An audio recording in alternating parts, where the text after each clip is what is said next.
Muy bien.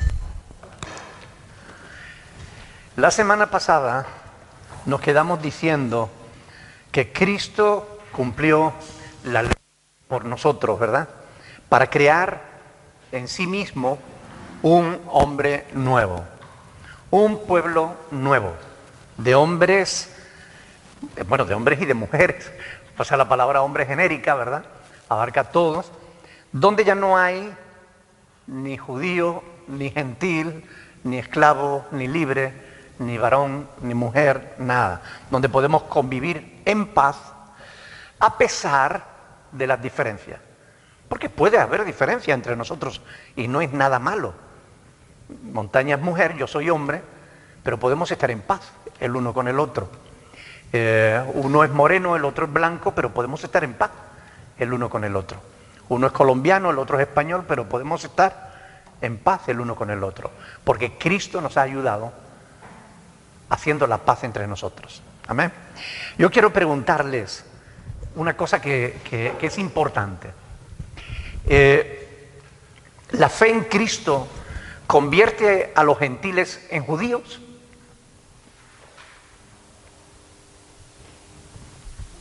No, no tiene por qué, ¿verdad? Algunos lo entienden así, ¿no? Como que ahora los cristianos, los que se convierten a la fe de Cristo, tienen que empezar a hablar hebraísmos. Ya no podemos llamar a Jesús, ahora hay que llamarle Yeshua, Hamasía, ¿no? Ahora ya no tenemos que... bueno, en fin, ustedes saben, ¿no? No. No es que nosotros nos tengamos que convertir en judíos por la fe de Cristo, ¿verdad?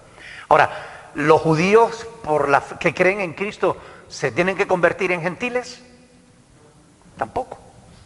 El judío seguirá siendo judío, el gentil seguirá siendo gentil, pero juntos ahora podemos convivir en un pueblo nuevo que es la iglesia, ¿no? Y esto es importante tenerlo en cuenta. Nos tenemos que aprender a respetarlo los unos a los otros. Hay diferencia de culturas aquí. Allí hay un venezolano, al lado hay un colombiano. Bueno, sí, podemos convivir, ¿no? ¿Verdad? Aunque haya diferencias, porque la hay, ¿no? No es mejor un español que... No, es broma. No importa que haya diferencias culturales, de origen, no importa eso. Podemos ser hermanos en Cristo, ¿no? ¿Ok?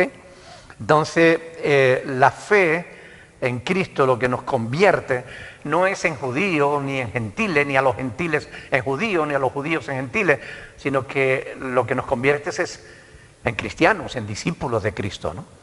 Al menos eso es lo que debería suceder, ¿no? Que nos convirtiéramos en verdaderos discípulos de Cristo. Una nueva identidad basada en la fe de Jesús, aquel que dio su vida en rescate por todos nosotros. Amén. Ahora, y terminamos diciendo la semana pasada que somos llamados a ser pacificadores. Es decir, que así como Cristo nos reconcilió con el Padre, también nosotros tenemos que ser reconciliadores entre los hombres, ¿no? Llevando el mensaje de reconciliación a los demás. Decirles que se reconcilien con su Creador y que se reconcilien también con sus semejantes. Recuerda el pasaje que leíamos de que somos embajadores de Cristo, ¿no? Como si Dios rogase por medio de nosotros, os decimos reconcíliense con Dios, ¿no? Bueno, esto es lo que estuvimos viendo la semana pasada. Y hoy vamos a seguir en el versículo 16, que es donde nos quedamos, ¿no? Dice, mediante la cruz, Efesios 2:16, mediante la cruz, reconciliar con Dios a ambos en un solo cuerpo, matando en ella las enemistades. Todo esto mediante la cruz de Cristo. No lo ha conseguido el comunismo, no lo ha conseguido el socialismo, ni la derecha, ni la izquierda, ni el centro. Lo ha conseguido Cristo, la cruz de Cristo. Es lo único que de verdad puede poner en paz a los hombres. Solo la cruz reconcilia con Dios y solo la cruz hace la paz entre los hombres, quitando las enemistades. Por medio de él, dice Colosenses 1:20, por medio de él, reconciliar consigo todas las cosas, así las que están arriba en la tierra como las que están en los cielos, haciendo la paz mediante la sangre de su cruz. Y es allí donde se realizó la obra de reconciliación. La reconciliación de la humanidad con su Creador. Ahora, la paz con Dios no debe ser algo pasajero. La paz que Cristo conquistó en la cruz debe ser una paz eterna. No nos reconcilió con Dios por un tiempo. Nos reconcilió para que estuviésemos siempre en paz con Dios. ¿Ok? Y esto es importante, no para apaciguar la ira de Dios de manera momentánea, sino que es que nos libró del juicio de Dios eternamente. Y esto es importante tenerlo en cuenta. Desaparece la enemistad con Dios por medio de la fe en Cristo. Hasta aquí todo bien, ¿no? La paz con Dios suponía también, como decíamos la semana pasada, una reconciliación entre los hombres. Pues del sacrificio de Cristo, después del sacrificio de Cristo, no hay motivos para que los hombres sigan, los hombres que tienen la misma fe, me refiero a los cristianos, después de lo que Cristo nos ha perdonado a nosotros, de lo que Dios ha perdonado en nuestras vidas, no hay motivo para que nosotros estemos enemistados los unos con los otros. No sería justo, no sería correcto por nuestra parte, ¿no? Si Dios nos perdonó a nosotros tanto, ¿cómo no debemos nosotros también perdonar al hermano, ¿no? ¿Están de acuerdo o no? ¿Verdad? De esto es de lo que nos habla la parábola de los dos deudores, ¿recuerdan? A mí me gustaría que la leyéramos en Mateo capítulo 18. Vamos a leerla porque es una lección que de vez en cuando deberíamos recordar. Mateo capítulo 18, versículo 23. Ahí el Señor Jesús dice, por lo cual, Mateo 18, 23, por lo cual el reino de los cielos es semejante a un rey que quiso hacer cuenta con sus siervos. Y comenzando a hacer cuentas, le fue presentado uno que le debía 10.000 talentos. No, para que se hagan una idea, un talento era 34 kilos de plata. Y este le debía 10.000 talentos. O sea, una fortuna que era imposible de que este hombre se la pudiera pagar. A este, como no pudo pagar, ordenó su señor venderle. Y a su mujer e hijos. ¿Sabes lo que suponía eso? Si a él lo vendían por un lado y a los hijos por otro y a la mujer por otro, significaba el final de su familia, de todo cuanto él tenía. Y a su mujer e hijos y a todo lo que tenía para que se le pagase la deuda. Entonces aquel siervo, postrado, le suplicaba diciendo, Señor, ten paciencia conmigo, yo te lo pagaré todo. Bueno, el Señor sabía que no se lo podía pagar. Sin embargo, el Señor de aquel siervo, dice, movido a misericordia, le soltó. ¿Y qué hizo? Le perdonó la deuda. Oiga, significa no que le dio un plazo para que se la pagara, sino que se la perdonó. Vete en paz, no me debes nada. Ahora bien, pero saliendo aquel siervo halló a uno de sus consiervos que le debía 100 denarios. 100 denarios era el sueldo de 100 días, más o menos 3 meses y algo de trabajo. Era un dinero, pero puestos en la balanza con lo que él le había debido a su señor y que se le perdonó, bueno, realmente no tenía ni punto de comparación, ¿verdad? Ahora, dice, y haciendo de él, es decir, agarrándolo, le ahogaba, o sea, le agarró por el cuello, le ahogaba diciendo, págame lo que me debes. Entonces su consiervo, postrándose a sus pies, es lo mismo que él había hecho antes, ¿no? Dice, le rogaba diciendo, ten paciencia conmigo, yo te lo pagaré todo. Mas él no quiso, sino que fue y le echó en la cárcel hasta que le pagase la deuda. Bueno, ¿cómo le iba a pagar si la deuda se lo echa en la cárcel? Viendo sus consiervos lo que pasaba, se entristecieron mucho y fueron y refirieron a su señor todo lo que había pasado.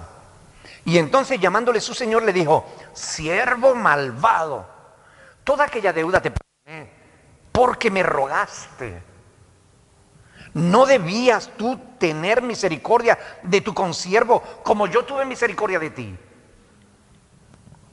Entonces su señor, enojado, le entregó a los verdugos hasta que le pagase todo lo que le debía.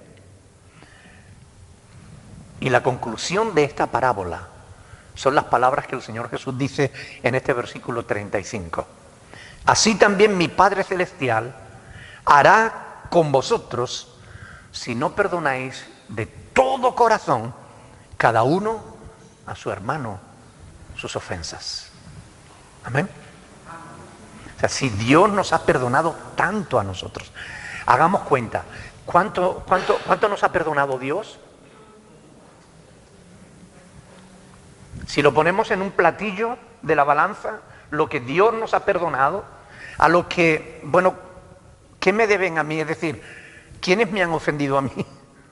Si pongo en un lado lo que yo he ofendido a Dios y en otro lo que me han ofendido a mí, ¿cuál creen que va a pesar más?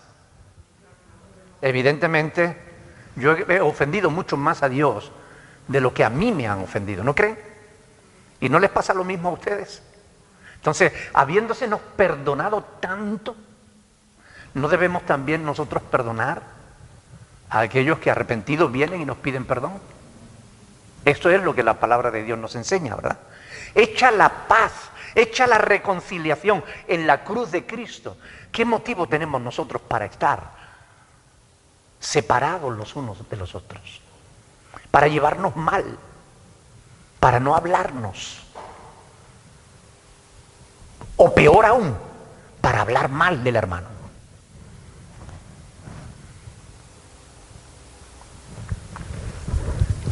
Por tanto, Cristo en la cruz mató las enemistades del hombre con su Creador, pero también las enemistades de unos hombres para con otros.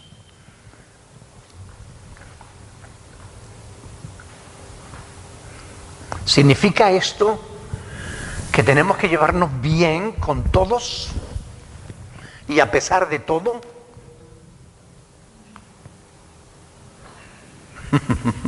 Bueno, eso hay que meditarlo un poquito más, ¿no? Ahí hay que sacarle punta al lápiz. Hay que hilar más fino. Porque ya nosotros hemos hablado, no hace mucho tiempo hemos estado hablando de esto, ¿verdad? De que a veces no es posible estar en paz con todo, ¿verdad? Ya lo dice Pablo en Romanos 12, ¿no? 14, cuando dice, si es posible, lo cual abre la posibilidad a que no lo sea. Si es posible, en cuanto dependa de vosotros, estad en paz con todos. Y eso de si es posible lo dice porque Pablo sabe que a veces no es posible estar en paz. ¿Ok? Romanos 2, 18.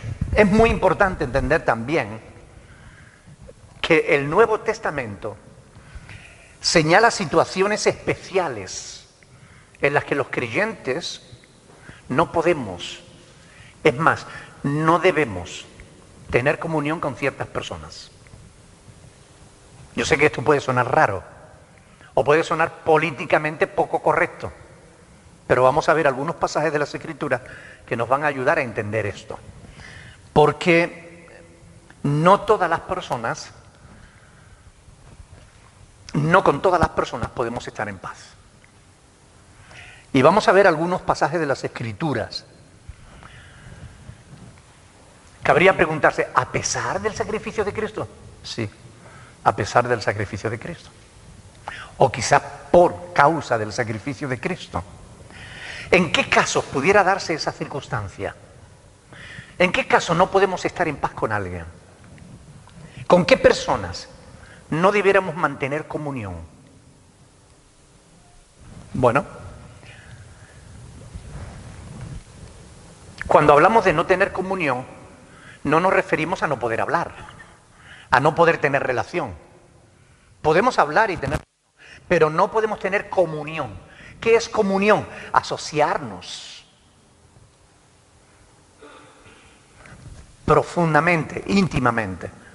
Es decir, por ejemplo, 2 Corintios capítulo 6, este texto lo conocen y saben perfectamente lo que dice la palabra de Dios aquí. 2 Corintios 6, 14 al 18.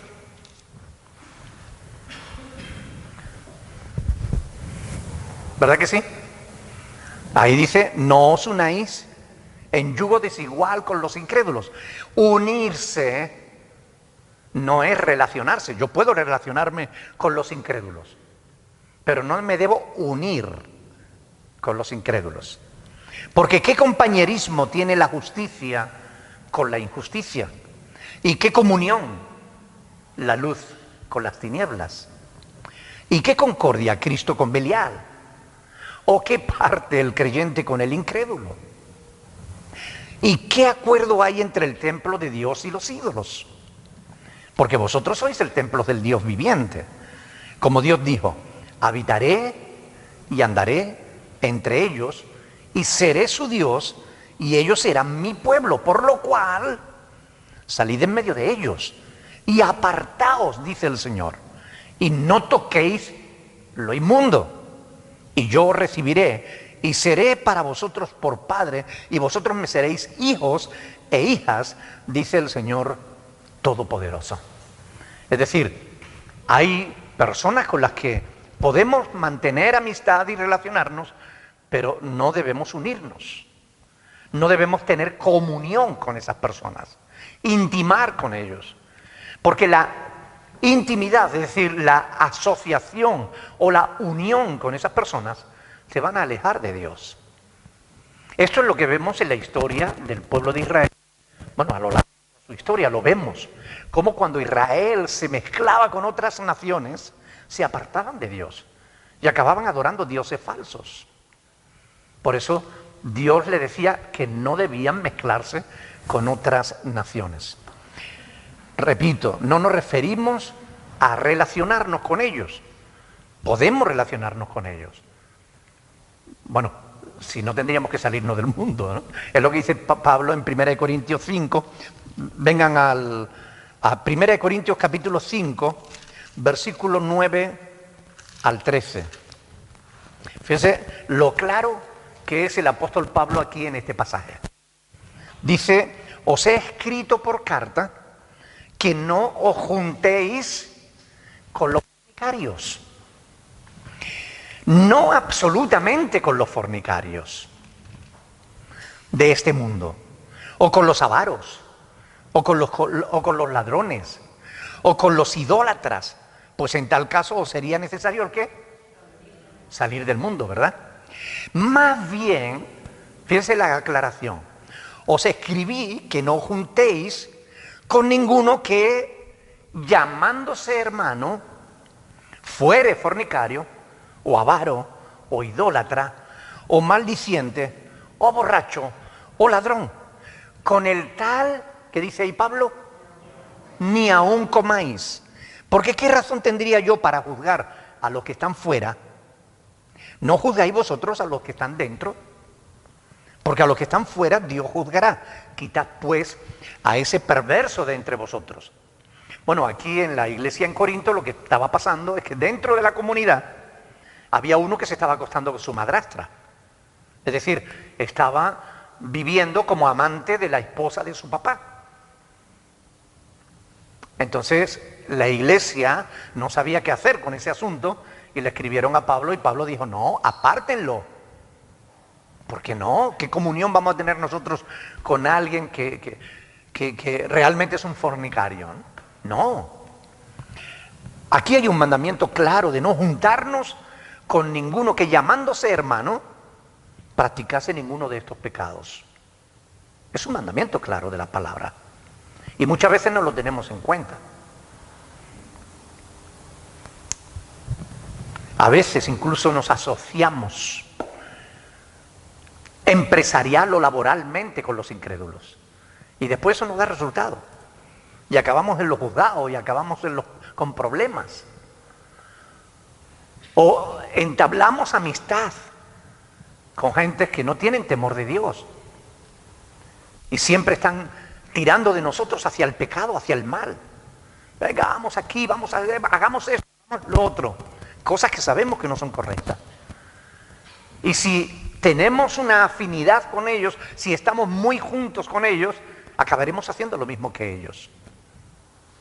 Por eso la palabra nos advierte de que hay ciertas personas con las que no debemos tener comunión, unión. Es decir, no debemos unirnos, no debemos asociarnos en intimidad.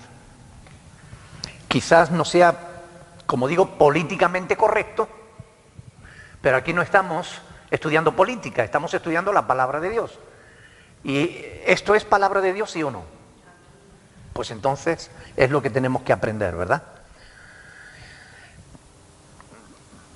Hoy por tolerancia se entiende soportar las ideas e incluso el mal proceder de todos. Nos quieren convencer que si tú no estás de acuerdo con lo que otros hacen, tú eres ¿cómo le llaman? Un intolerante, ¿no? Por ejemplo, si tú no estás de acuerdo con la ideología de género, eres un homofóbico. No, señor, sencillamente no estoy de acuerdo. No odio a los homosexuales, pero no soy homosexual ni quiero serlo. Y es más, creo que los homosexuales están haciendo mal y que si no se arrepienten no van a poder entrar en el reino de los cielos. Es lo que dice la palabra de Dios y yo lo creo. Y no tengo por qué cambiar mi forma de entender. Sencillamente yo respeto que ellos hagan lo que quieran con su vida, pero que no me quieran convencer de que eso es bueno, porque no lo es. Y mucho menos que traten de pervertir las mentalidades de los niños, ¿no? Y no es homofobia, es simplemente que no estoy de acuerdo. Es como el que es del Barça y no es del Madrid. Porque es del Barça, odia a los del Madrid. No, sencillamente le gusta más el Barça. O los que son del Madrid y no le gusta el Barça. Por el hecho de ser del Madrid, porque no sean del Barça, por eso odian a los del Barça. No, no son barçafóbicos, ni madrifóbicos. Sencillamente no están de acuerdo. Les gusta más el juego de uno que de otro, ¿no? ¿Recuerdan la pugna que había entre Cristiano y Messi? Que les guste a uno más uno que otro jugando no significa que odies al que no te gusta. Sencillamente no te gusta y ya está. Y tienes derecho a tener esa opinión, ¿o no? ¿Verdad? Ahora, si nos asociamos con los que andan mal, nosotros acabaremos haciendo lo mismo. ¿Recuerdan lo que dice el refrán? Dice, dime con quién andas y te diré quién eres, ¿no? Porque al final, queramos o no, las personas con las que nos unimos nos influyen. Y esta es una realidad. Por eso es palabra de Dios y tenemos que conocerla y vivirla.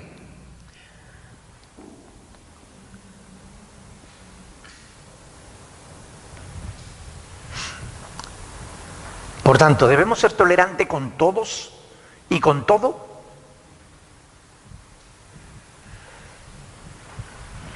Hay una frase que a mí me gusta mucho, ¿no?, de Thomas Mann. Es un escritor que dice que la tolerancia es un crimen cuando lo que se tolera es el mal. Piénsenlo, es muy inteligente. La tolerancia es un crimen cuando lo que se tolera es el mal.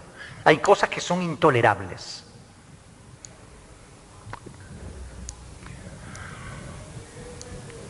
El aborto es intolerable. Habrá personas que la defiendan y la defiendan con uñas y dientes, pero el asesinato de un bebé es intolerable. Y que lo asesinen sus propias madres, más intolerable aún. Son cosas que no gusta, a la gente no le gusta oírlas, pero es la verdad. Y es que vivimos en una sociedad que no quiere oír la verdad. Quiere oír solamente aquello que le hace sentirse bien. Vivimos en una sociedad hedonista. Solo busca sentirse bien. Y las iglesias no están para hacer que la gente se sienta bien. Están para hacer que la gente conozca la verdad. Y la verdad es la palabra de Dios. Nos guste o no nos guste, coincida o contradiga nuestras ideologías. ¿Es así? Bueno, otro caso.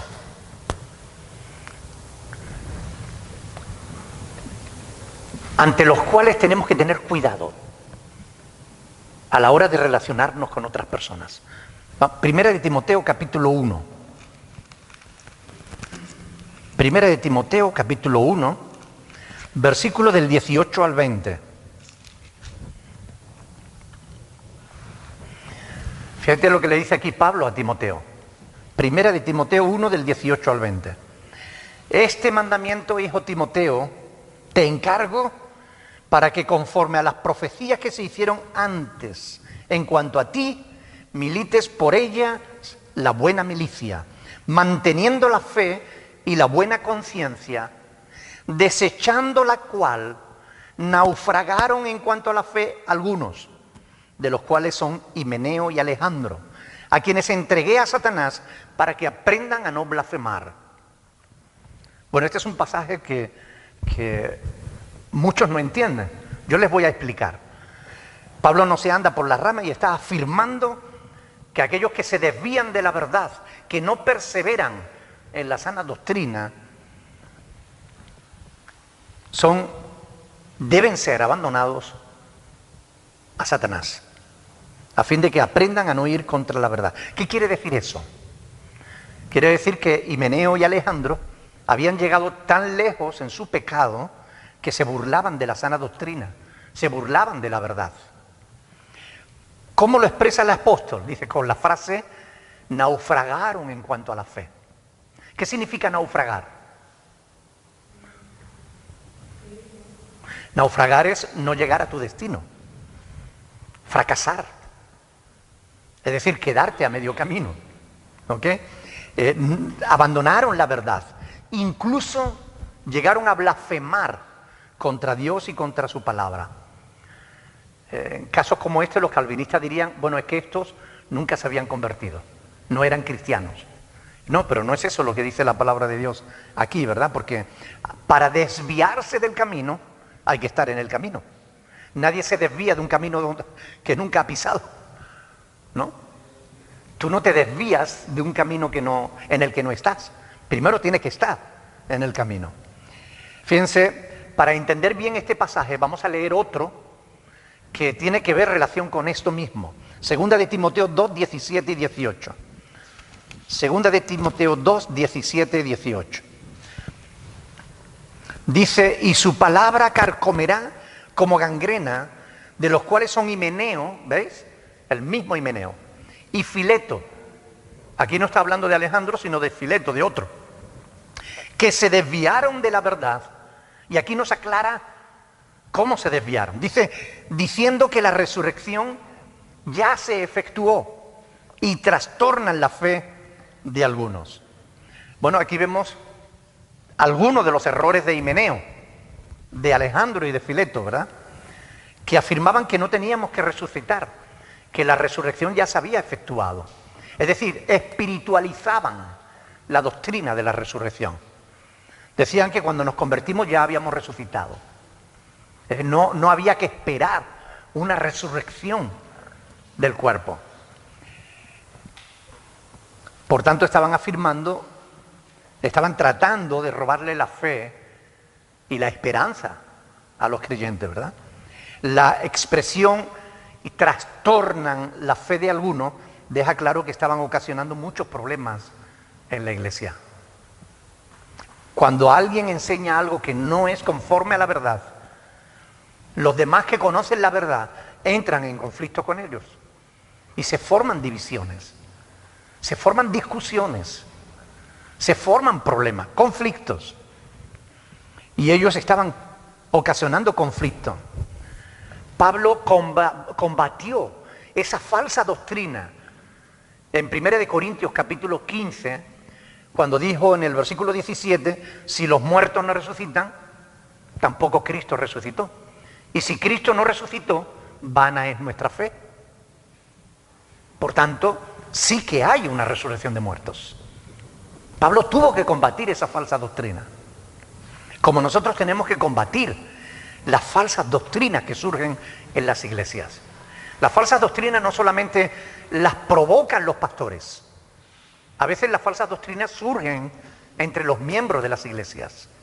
Himeneo no era un pastor, ni Alejandro, ni tampoco Fileto. Eran creyentes. Algunos dicen que posiblemente tendrían algún tipo de servicio en la iglesia.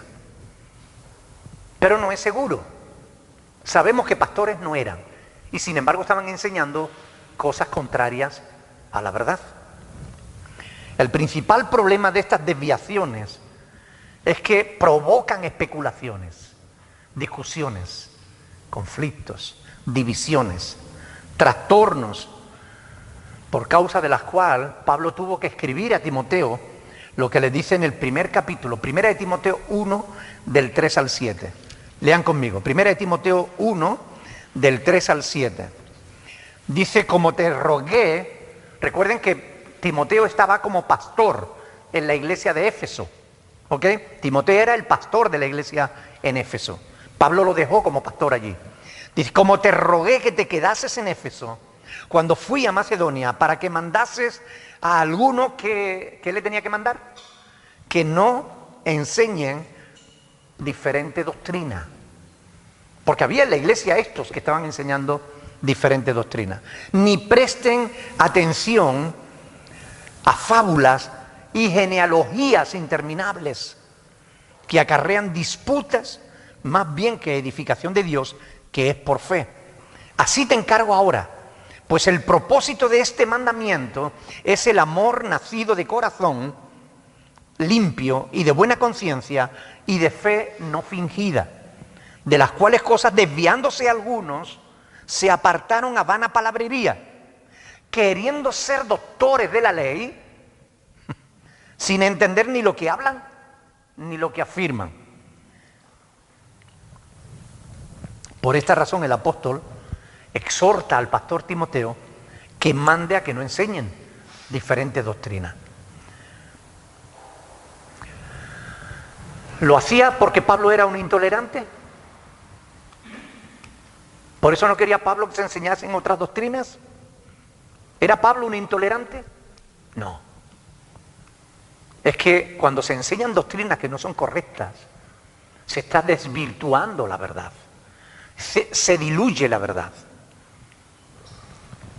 Y la gente al final acaba sin saber qué debe creer, si lo uno o lo otro.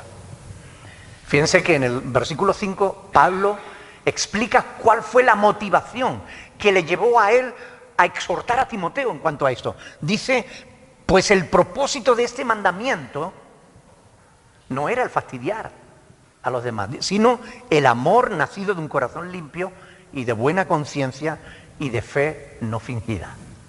O sea, la motivación de Pablo era buena y era necesario hacer esto. Prohibir que se enseñaran cosas que no eran correctas. Pero la arrogancia de estos, que creían saber más que Timoteo y más que Pablo y más que todos los demás, porque así son los carnales, creen que saben más que todo el mundo. Les estaban apartando de la verdad. Enseñaban de su propio corazón, no de Dios. De su carnalidad, no del Espíritu de Dios, haciendo daño a la obra de Dios. Ahora, ¿qué revela eso de esas personas? Cuando una persona se levanta en la iglesia y empieza a enseñar, que no lo hace levantándose en la iglesia, no, es una forma de expresar. Me refiero a que empieza a hablar con uno y con otro y ahí transmitiendo falsas posturas, ¿no?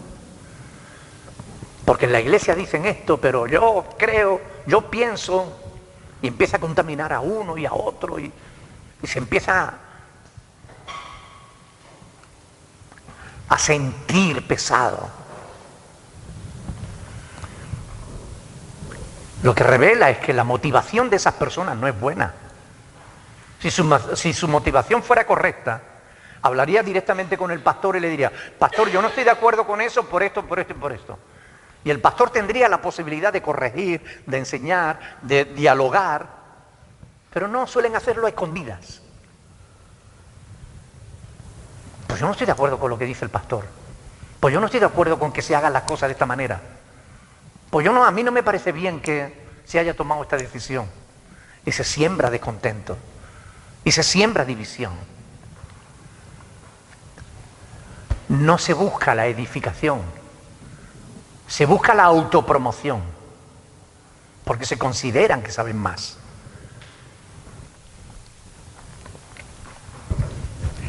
La motivación correcta para la enseñanza debe ser la que Pablo dice en Efesios capítulo 4, la edificación del cuerpo de Cristo, a fin de perfeccionar a los santos para la obra del ministerio, para la edificación del cuerpo de Cristo. Efesios 4, 12. Por ese motivo Pablo no se anduvo por las ramas. Pablo atajó el problema de frente, tomó al toro por los cuernos y lo enfrentó. Miren, 1 de Timoteo capítulo 6, fíjense lo que le dice aquí, versículo del 3 al 6. Si alguno enseña otra cosa, escuchen bien, 1 de Timoteo 6, del 3 al 6.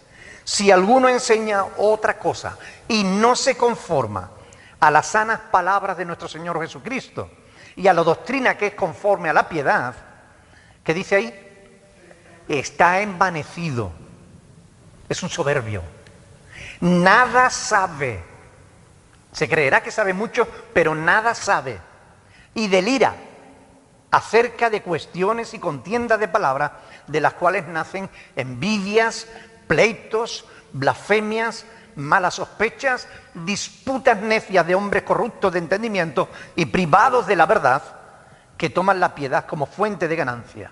¿Qué dice ahí? Apártate de los tales. Hay personas con las que no debemos tener comunión. Hay personas de las que es mejor apartarse. Y esto es palabra de Dios, ¿o no? ¿Verdad? Es palabra de Dios. Desgraciadamente hoy en día abundan las personas de esta calaña. Gente que no sabe nada, que está errada, que además es incompetente, pero que toman la piedad como fuente de ganancia. Ellos dicen, bueno, si yo ataco al pastor, me promociono yo. Voy a demostrar todo lo que yo sé. O voy a demostrar que el pastor no sabe tanto. Yo sé más que él. No es la motivación correcta. La motivación correcta debe ser la edificación de la iglesia. ¿Verdad?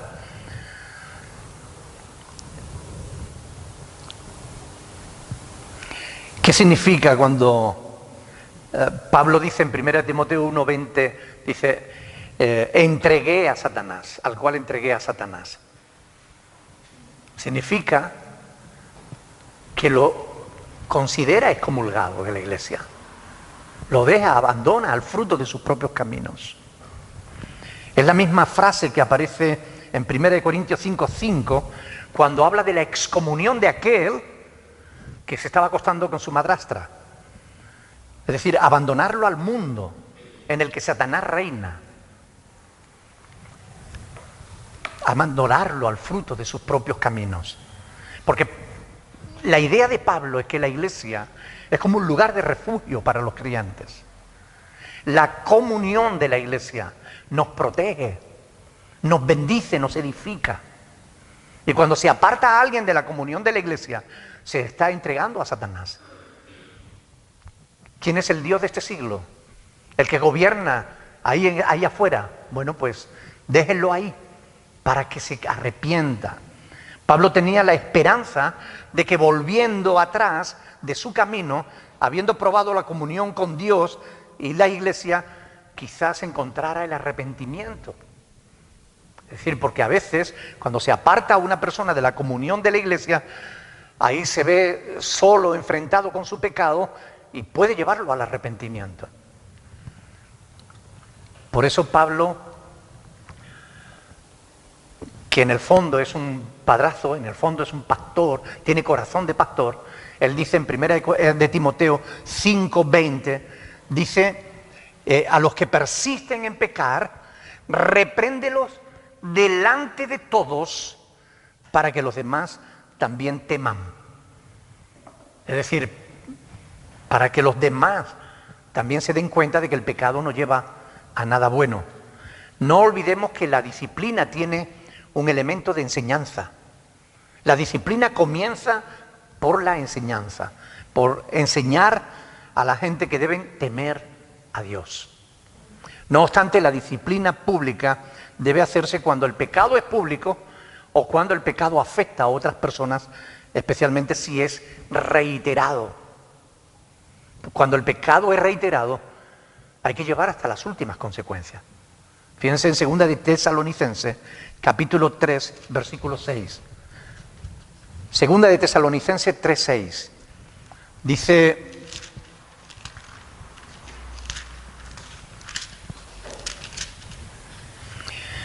pero os ordenamos, hermanos, en el nombre de nuestro Señor Jesucristo, que os apartéis de todo hermano que ande desordenadamente. ¿Qué es andar desordenadamente? Ayúdenme a entenderlo.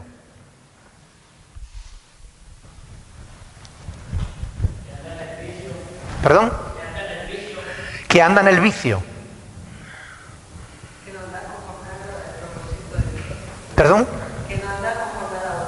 Que no anda conforme a la voluntad de Dios. Alguien que critica a otras personas,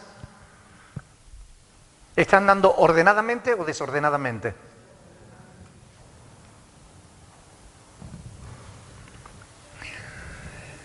Y no según la enseñanza que recibisteis de nosotros, dice. Si alguno no obedece a lo que decimos por medio de esta carta, a ese señaladlo, escuchen bien, y no os juntéis con él para que se avergüence. Mas, escuchen bien, no lo tengáis por enemigo, sino amonestadle como hermano. Recuerdan lo que hemos estudiado, ¿no? Si alguno fuere sorprendido en alguna falta, vosotros que sois espirituales, restauradle con espíritu de mansedumbre. ¿Okay? Son muy interesantes las palabras también del apóstol Juan en 2 de Juan 9 al 11. 2 de Juan del 9 al 11. Mire, esto, aunque me tome unos minutitos, pero permítanme, porque quiero dejar este tema bien claro. 2 de Juan, versículo 9. Dice: cualquiera que se extravía y no persevera en la doctrina de Cristo, ¿qué dice ahí? No tiene a Dios. No significa que nunca le haya tenido. Puede que lo haya tenido, pero ahora no tiene a Dios. El que persevera en la doctrina de Cristo, ese sí tiene al Padre y al Hijo. Si alguno viene a vosotros, escuchen bien, y no trae esta doctrina, ¿qué dice ahí? No lo recibáis en casa, ni le digáis bienvenido, porque el que le dice bienvenido participa de sus malas obras. Y esto significa dos cosas. Primera, fíjense bien qué interesante esto, ¿no? Los que se desvían de la verdad suelen practicar la visitación, buscando apoyos para su desvío. Es decir, suelen contaminar a otros con sus posturas,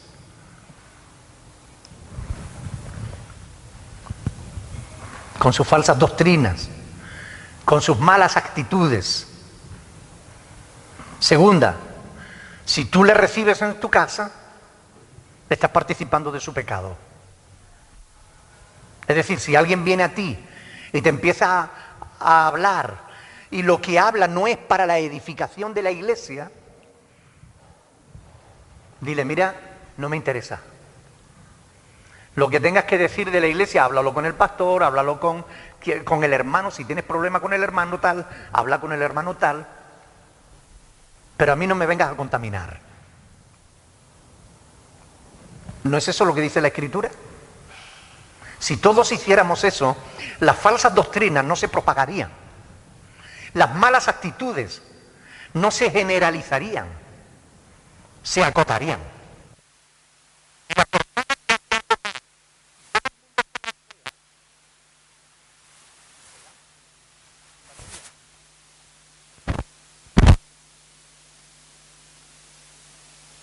Sí.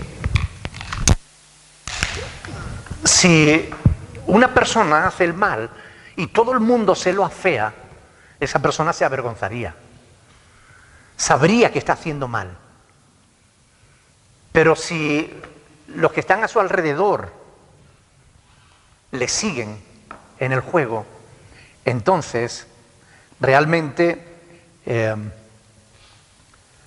no cabe la menor duda de que van a contaminarse con el pecado de esa persona.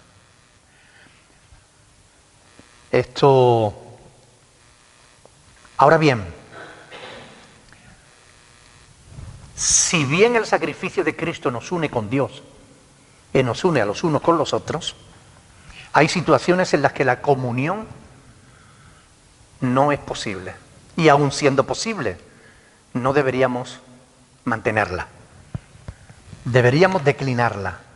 Y si no tienes el carácter o la fuerza, el valor suficiente para rechazar lo malo, al menos ten la capacidad de alejarte de aquellas personas que te contaminan.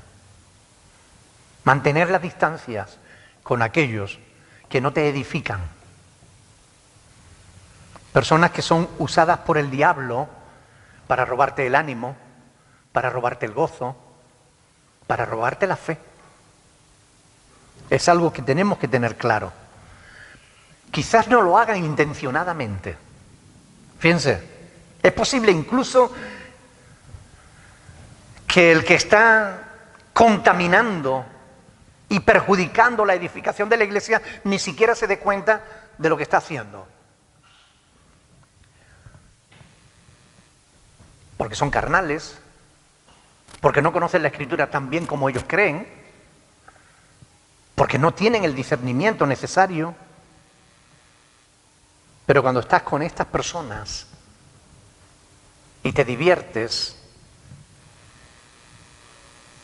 cuando ellos se van y te quedas con un mal sabor de boca, debieras reflexionar sobre eso. Por sus frutos los conoceréis. ¿No dijo eso el Señor? ¿Verdad? ¿Qué produce en ti ciertas personas? Estás con ellos y estás así, te ríes, no sé qué, tal. Pero ¿qué te queda después? ¿Te han edificado? ¿Te han ayudado a acercarte a Dios o te han alejado de Dios? ¿Te han hecho sentir bien o te han hecho sentir mal? Debiéramos ser sabios en este sentido y escoger mejor con quién pasamos tiempo. No da tiempo de más. Hablando de tiempo, no da tiempo de más. Lo dejaremos para la próxima semana si Dios quiere, pero este es un tema muy interesante. Cristo rompe las paredes de separación, pero hay gente con la que es mejor mantener las distancias, porque nos conviene, y porque incluso les conviene a ellos, para que se avergüencen, para que se den cuenta de que la no edificación de la iglesia es un pecado del que tarde o temprano van a tener que rendir cuentas. Por tanto, seamos sabios con quienes pasamos tiempo. Y cuando estamos juntos, ¿qué hacemos? ¿De qué hablamos? ¿Hablamos para edificar? ¿Hablamos para criticar? ¿Para construir o para destruir? Esa es la cuestión. Porque la palabra de Dios nos habla de estas cosas. Por tanto, es importante, ¿no creen? ¿Alguna pregunta?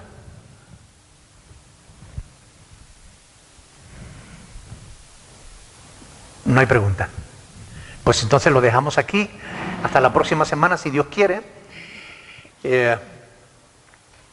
Estudien la Escritura, hermanos. Porque la palabra es muy hermosa. Y ponerla por obra nos guarda y nos protege. Dios les bendiga, hermano. Vamos a ponernos de pie y vamos a orar al Señor. ¿Alguien que quiera orar dando gracias al Señor por su palabra?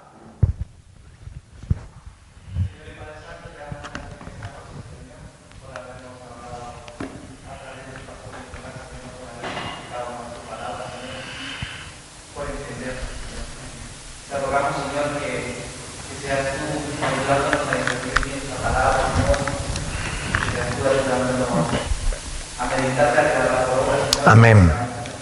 Que demos fruto, Señor, a que seamos nosotros los que llevemos la palabra tuya, Señor, Señor, y que no dejemos que los demás nos contaminen, o que nosotros seamos contaminadores de Jesús. Te rogamos, Señor, que ahora cuando vamos a nuestros hogares, que nos dejes tu amor, tu paz, tu bendición, guarda, Señor, en cada momento. Amén. Dios lo bendiga, mis hermanos.